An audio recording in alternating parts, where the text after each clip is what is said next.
এই সৈনিক তার কুকুরটাকে নিয়ে সেনাবাহিনী ট্রেনিং করার জন্য চলে আসে, কিন্তু তখনই একজন অফিসার সেই কুকুরটাকে দেখে ফেলে। এজন্য সে অনেক রেগে তাদের সবাইকে বলতে শুরু করে, সত্যি করে বলো এই কুকুরটা কার। যা শোনার পর সেই লোকটা অনেক ভয় পেয়ে স্বীকার করে নেয় যে সেই কুকুরটা তার। এজন্য সে জলদি করে সেই অফিসারকে সালাম করে দেয়। তখনই তার নকল করে তার কুকুরটাও অফিসারকে সালাম করে দেয়, যার কারণে সেই অফিসার কুকুরের মালিককে শাস্তি না দিয়ে সেই কুকুরটাকে দেখে অনেক অবাক হয়ে যায়, কারণ সে ওই কুকুরের চালাকি এবং বুদ্ধিমত্তা দেখে অনেক খুশি হয়ে গিয়েছিল।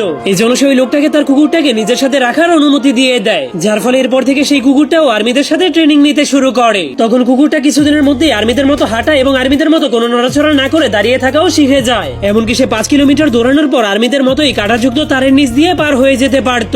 আর সে গুলির আওয়াজ এবং বমের আওয়াজকেও একদমই ভয় পেত না। প্রতিবারই শুটিং প্র্যাকটিস করার পর সে নিজে গিয়ে নিশানার কাগজগুলোকে নিয়ে আসতো, যাতে করে সৈনিকেরা নিজেদের পারফরমেন্স দেখতে পারে। কিন্তু অফিসার যখন সেই কুকুরটার সাথে কথা বলছিল, তখন সে জানতে পারে তাদের দেশে ভয়ঙ্কর যুদ্ধ শুরু হয়ে গিয়েছে। এজন্য কুকুরটা তার মালিকের সাথে সোজা যুদ্ধের ময়দানে চলে যায়। তখন সব জায়গাতে বিপদ এবং ধ্বংসযজ্ঞ দেখার পরেও কুকুরটা একটুও ভয় পায়নি, কারণ সেই বিপদের সময়টাকে নিজেকে প্রমাণ করার সুযোগ হিসেবে দেখেছিল।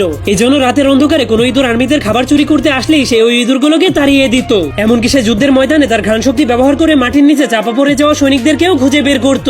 এরপরের দিন সেই কুকুরের মালিক তার কর্নেলের সঙ্গে একটা গোপন মিশনে চলে যায়। সেখানে যাওয়ার পর তারা জানতে পারে তাদের শত্রু তাদের উপরে কিছুক্ষণ পরেই আক্রমণ করে দিবে। এই জন্য তারা জলদি করে যখন এই খবর পৌঁছানোর জন্য তাদের টিমের কাছে যেতে শুরু করে, তখনই একটা শত্রু তাদের উপরে অর্ধেক রাস্তাতেই আক্রমণ করে দেয়। কিন্তু সৌভাগ্যবশত কুকুরটা চালাকি করে তার মালিককে ধাক্কা মেরে মাটিতে ফেলে দিলে সে তার শত্রুর গুলি থেকে বেঁচে যায়। এই জন্য এখন সেই গোপন খবরটাকে তার দলের কাছে পৌঁছানোর একমাত্র উপায় হলো কুকুরটাকে তার দলের কাছে পাঠানো। এরপর সেই লোকটা একটা গ্যাস মাস্ক বের করে কুকুরটাকে দেখালেই কুকুরটা সবকিছু বুঝে যায়। কিন্তু তখনই শত্রুরা বিষাক্ত গ্যাস দিয়ে চারদিক থেকে আক্রমণ করে দেয়। এই জন্য কুকুরটা ফুল স্পিডে দৌড়াতে দৌড়াতে তাদের ক্যাম্পে পৌঁছে যায়। এরপর সে সোজা অফিসারের কাছে গিয়ে মাস্কের দিকে ইশারা করতে শুরু করে দেয়, যা দেখার পর অফিসার সবকিছু বুঝতে পেরে অ্যালার্ম বাজিয়ে দিয়ে সবাইকে মাস্ক পরার জন্য সতর্ক করে দেয়। এরপর কুকুরটা পাশের গ্রামে গিয়ে আকাশের দিকে তাকিয়ে ঘেউ ঘেউ করতে শুরু করে দেয়। তখন গ্রামের সব মানুষের আকাশে বিষাক্ত ধোঁয়া দেখার পর জলদি করে মাস্ক পরে নেয়। এরপর তাদের ঘরের দরজা জানলাগুলোও বন্ধ করে দেয়। তখন সেই কুকুরের মালিক এসে জলদি করে তার কুকুরটাকে নিয়ে একটা গুদামের মধ্যে লুকিয়ে যায়। কিন্তু কুকুরের জন্য কোনো মাস্ক না থাকার কারণে আর্মি অফিসার একটা রুমালকে ভিজিয়ে কুকুরের মাথাটাকে ঢেকে দেয়। এরপর ধীরে ধীরে বিষাক্ত গ্যাস শেষ হয়ে গেলে সবগুলো মানুষই বেঁচে যায়। এই জন্য গ্রামের মানুষেরা কুকুরের জন্য একটা স্পেশাল পোশাক বানিয়ে কুকুরটাকে ধন্যবাদ জানায়। এমনকি সেই অফিসারও কুকুরটার জন্য একটা স্পেশাল মাস্ক বানিয়েছিল।